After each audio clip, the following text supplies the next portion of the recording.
A lot of intrigue across the conference this year, Mike. You got a bunch of new quarterbacks. You got a bunch of young quarterbacks going into their second year as the guy. I think that Florida has got to make the playoff this year. I think with all of the openness, if you will, of the conference, like Texas, new quarterback, Georgia, new quarterback, Alabama, new quarterback. Those are the top three teams when it comes to odds to win the conference. Right. They're the team that I would probably look at most closely, not from a perspective of Billy Napier has to make the playoff or he's in jeopardy of losing his job. I think it's, hey, if you don't make the playoff right now with this window you have, I don't know if you're going to have a better chance with DJ Lagway. Your thoughts on that? Yeah, I mean, I think DJ Lagway, I don't know if he's the best quarterback in the country next year, but I'm almost certain he will be by his junior year. Like, I think he's on that fast of a rise. He came in immediately, made a huge impact. Who knows how their season would have played out if Graham – I'm not happy that Graham Mertz got injured. Yeah. Had he not got injured, maybe they beat Tennessee. Of course, DJ Lagway come in there and looked really good. So, but he's a superstar, and I think he could be the best player in the country next year. You're right. And this is – with that schedule, though, it's difficult. And this is where, if I'm Billy Napier, I'm so happy that we've got this revenue sharing coming, and we can't afford to fire coaches right now and pay the buyout. So let's shift that money to players. Yeah. And that is clearly what they have done in recruiting and the transfer portal. They're going all in. LSU is another one. So there's a lot of coaches, I think, are saving their hide, so to speak, because of this revenue shares coming. People don't know where this sport is going, so that they're going all in on the field. But you're right. I mean, they just won 8 games, and they're building him a statue. I remember Steve Spurrier, they ran him off for winning, what was it? What did he go, 11-1, I think, or 10-2 his last year. Urban Meyer, the same thing. 10 wins is not enough for this fan base.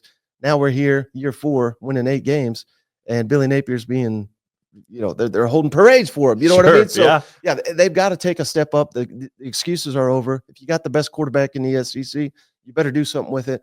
But unfortunately for them, I love the SEC expansion. I love getting Oklahoma and Texas in here. But one problem, the imbalance of the schedules. Sure. If you gave Florida Missouri schedule, Ole Miss schedule, or Tennessee schedule, they're in the playoff. With the 100%. Schedule they have now, they may not make a bowl game. You know what I mean? Like, it's that daunting. And that's kind of, I think, like the double-edged sword here. Looking at that schedule, Florida and maybe Oklahoma is the other team I would put in this category. 9-3 for them. You don't want to be 9-3, but with that schedule where you play LSU, Texas, A&M, Georgia, Ole Miss, Tennessee, like if you can go 9-3 with that schedule and have it look the right way, like Florida may backdoor their way into the college football playoff because of how difficult that is. Yeah, I mean, they're going to be right on that cutting edge. I think for that, a team like them, we got to see how hot they are at the end of the year. Sure. Like, that's why I think South Carolina, now would they have made some noise in the playoff? Who knows? But I think South Carolina should have been in.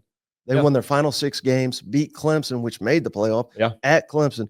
Those are the teams that deserve to get in when they're playing. I know they lost to Alabama. I know they lost to Ole Miss, but they never lost a game there on out. So if Florida can do something similar, even like you're saying, if they lose 3 games, but maybe they win their final 4, final 5 games, I think we should reward the teams that are hot going into the college football playoff.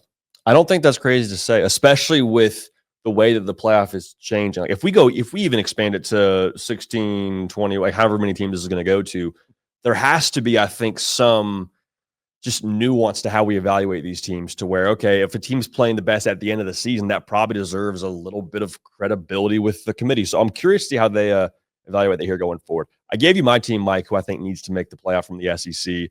Are you doubling down on Florida with me? Who's the team that you're like, hey, bro, this has got to be the year where they get in from the SEC? The number one that I hear from, and I don't think they're going to do it, is LSU. Really? You're out on LSU? Okay, yeah. Well, let's talk about that. I'm not saying out, but I just don't know. I don't think Brian Kelly is an elite coach. I think he is very, very, very good, but I don't think he's elite. We live in a world where, like, you're elite or you're trash. Sure. I don't buy into that. His resume is what it is. It's an outstanding track record, but is he a championship coach? Heck, I think Notre Dame upgraded with old Marcus Freeman. I think they hired the wrong Notre Dame coach down there at LSU. But again, will they? They're another one. Like I said, I don't think they would have fired him, but things were going sideways on him, yelling up players on the sideline. Is he a fit down there? I think that's starting to bubble up. They're all in.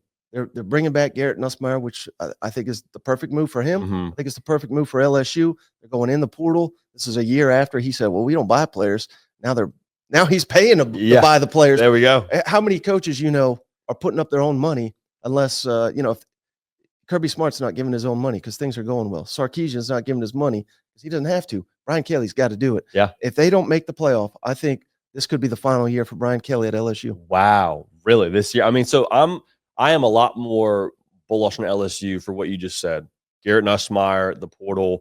But if we live in a world where we're sitting here this time next year, Mike, and it's like, hey, LSU missed the playoff with the best returning quarterback, the most proven commodity in the conference, the guy who threw for over 4,000 yards last year, it'd be uncomfortable. And I've been the guy here that sat here for the better part of the last couple of years and said it's a matter of when, not if, LSU wins a national title under Brian Kelly. And if they don't get it done this upcoming season, kind of the same vibe, like not they have to win the national title, but just to make the 12-team field. Right. Like if they can't do that in this conference, I'd have my questions. I think I hope it's 50 years from now. I don't wish ill on anybody. But when Brian Kelly passes, may he rest in peace. It's going to be on his grave. They had Jay Nails, Malik Neighbors, all these guys, and they didn't even make the college football playoff. What a waste! I think that's going to be his legacy at LSU. That's a brutal tombstone. That's I mean, somebody in the Kelly family's got to make something happen. If that's also a lot of names. I mean, that's Daniels, Neighbors. I mean, it was the best offense in the country. Oh, absolutely. Yeah. I mean, a season ago, they had a national title level offense. And this is, I mean, sorry, I don't want to cut you off. And they lost 3 games.